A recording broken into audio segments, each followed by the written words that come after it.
ராஜா, ராஜாதி ராஜன் இந்த ராஜா. நேற்று இல்லை, நாளை இல்லை, எப்பவும் நீ ராஜா.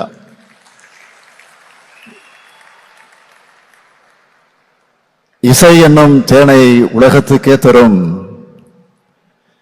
இந்த தேனீக்காரரை பாராட்ட, புகழ நாம எல்லோரும் இங்கே கூடியிருக்கிறோம். நம்முடைய இசைஞானி அவர்கள் கலை தாய்க்கு மட்டும் சொந்தமானவர் அல்ல, தமிழ் தாய்க்கும் சொந்தமானவர். அதனால்தான் தமிழ்நாடு அரசு சார்பில் இந்த பாராட்டு விழாவை, அவரை கொண்டாடும் விழாவை நடத்திக்கிட்டு இருக்கோம். பாராட்டும் புகழும் ராஜா அவர்களுக்கு புதுசா கிடையாது.